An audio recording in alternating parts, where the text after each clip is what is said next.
Hello, it's early Tuesday evening and Mr. Joe's back to work tomorrow, so I've asked if he will spend 10 minutes with me having a chat with you.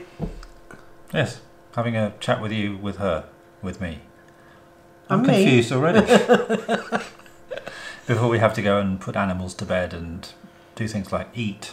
And all that, yes. Yes. So all those usual things, because we're filming at this time of day, it's heading towards dusk, so the light's going to change and the camera will go fuzzy and all of those things. We're sorry, this is the time of day we always end up filming. Yeah, we would call it the twilight zone, but that's already been done. Yes, well, we could call it the twilight moan. Twilight moan. Moan. Oh dear. The twilight drone. Home. No, I'm sure someone's called there. No, I expect so. That's probably a channel. It is. If not, claim. Claim. Thanks, Patara. That was good, that video. Yes, that was quite a while ago, wasn't it? It was. I still think it's funny. I know you do. So, if you haven't seen it, go and have a look at Appalachia's Homestead. Patara does an absolutely fantastic video about, it's called something like Stop Copying Me, or Don't Copy, or something like that. It's funny. And the gist of it is... Very few people actually have original ideas. I think that's the gist of it. I think so. Now, of course, there are a lot of original ideas and you can copyright them and make money from them and you should never rip off stuff deliberately because that's bad, innit? But there are a lot of things which we all stumble upon at the same time and in just slightly different ways. And or even just stuff that we do because, you know, it's spring, so everybody's doing spring things. Boing. He started. Yeah, when everyone's doing spring things, or you know, in winter everyone does the same sort of covering things up and whatever, and then everyone does videos about it. Yeah, we've got some news though, haven't we? We've got we have news, and now the headlines. 5 headlines to be precise. 5 little ducky headlines. They are now living in their baby pen in the stable for a couple of weeks, 3 weeks. Yep. They will gradually get introduced to the wider world. But yeah, so we had 5 out of 7 have hatched, and we have 2 more eggs in the incubator that seem to be moving, but then again seem not to be. So it's possible that they're not going to do anything, but we'll give them another 24 to 36 hours or so and see what comes out of that.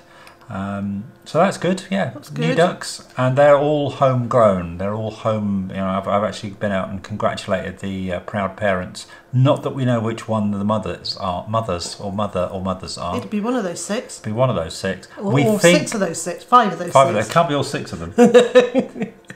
Not unless we've split an egg. No, 5 of the 6. Yeah, you've an eggtomic reaction.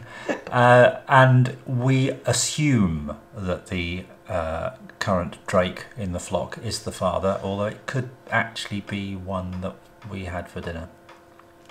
Well, it could be, and he couldn't stay, could he? No. Because he was getting increasingly... He was getting increasingly aggressive. That's the word. Increasingly. Increasingly aggressive. I worry about Aggressing. I can't speak tonight, sorry. Again. He was getting increasingly aggressive with the other girls. And so we just thought... Can't have it. Can't have it. Can't have 2 lads there, particularly when we've got one that's so good with the girls and one being not good. So yeah. So the flock size is now 7, which is a good manageable number of ducks, and actually it seems to improve their behaviour somewhat. Yeah. Well, that could just be fear. They might just be thinking, oh, we've got to behave ourselves or we'll be carted off. Yeah, and it could be that spring's come and they're outside more, so they're more chilled out. Yeah, and, could be. Yeah, a whole number of things. Anyway, it's good news that we do have those 5 ducklings. And in the background, just on cue... Clicking away. Is another incubator. Yeah. Robocop's at it again. So we weren't going to be hatching any more chicks. Yeah, right. No, well, yeah, not till a bit later in the year, but we weren't planning to do any now. But after the departure of Elvis, Yeah. we decided to see if we could get another Australorp boy from the eggs that we had. And then you were talking about it on so-called media, weren't you? On social media, yes, so-called media. And 2 people got in touch with me and said they were really sorry to hear that Elvis had Left the building. Left the building, and offered to send us some eggs for just the cost of the postage. There's some very generous people out there. Thank you Yeah. very much indeed.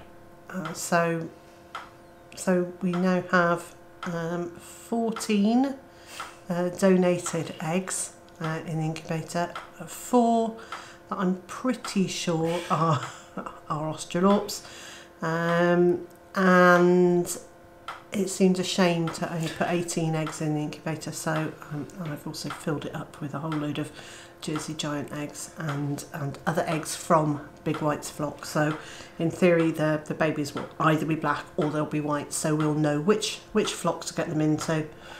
Yeah, and obviously, you know, we know that although we generally we actually do have a pretty good hatch rate from what is fertile. You know, in a week's time we'll be candling, and I'm sure that those numbers in the incubator will be thinned out a bit. Yeah, because there are 28 eggs in the incubator at the moment. Only 28. Only. Is it actually 28, or is this one of your chicken mathematics No, numbers? it's actually 28 because you can't count your chickens until they're hatched. That's never stopped you before.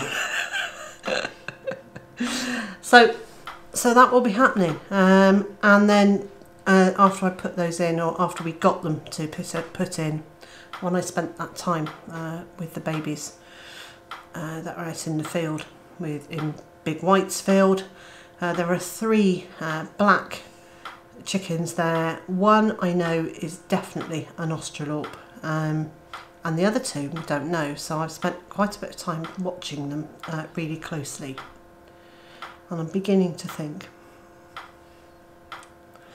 So you're beginning to think? I am beginning to think. So, and I'm beginning to think that of those 3, 1 is a girl, 2 are boys, and that very possibly one of those boys is an Australorp. Oh, cool. Which might be fabulous. In which case, the ones in the incubator are surplus to requirements. But it might not be, and I would much rather have babies that we know are Australorps for sure, than one that may or may not be. Yeah. Yeah, but it'd be safe than sorry, or certain than uncertain, or some such other cliche. So the little girl that's got black feathers in that group will end up in Elvis's flock, minus Elvis. The diesel field. In the diesel field. I'm still going to call it the Elvis's flock for a long time. I know. Well, we'll still call it the diesel field well after diesel's disappeared. Yes, that's true.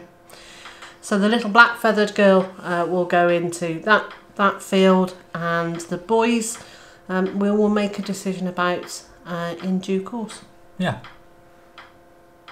All we can do, really, isn't it? Well, yes.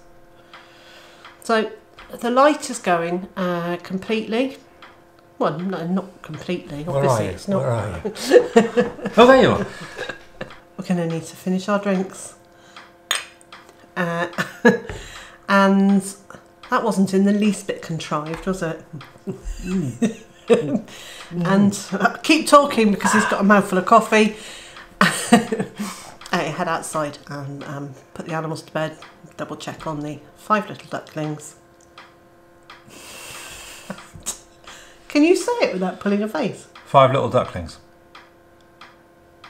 Stop tickling me. You called them duckies earlier on. Shall we go back and look? I'm pretty sure he called them duckies. Nah, not me. And now the headlines. 5 headlines to be precise. 5 little ducky headlines. It's only because you were talking about NCIS. Yeah, I was talking about NCIS. And Monty that side. Yeah. Asking for our attention. Sorry. So, we have jobs to do. We do. I'm sorry, I just said something we've just had to cut out the video, but it has made me smile. So yes, we've got jobs to do. We need to go and do those birds, get them into bed. Get something to eat. Yeah. Do our evening things and prepare for yet another day. And so, wherever you are in the world, and whatever you're preparing for at the moment, prepare well. And I hope you can join her tomorrow. Bye.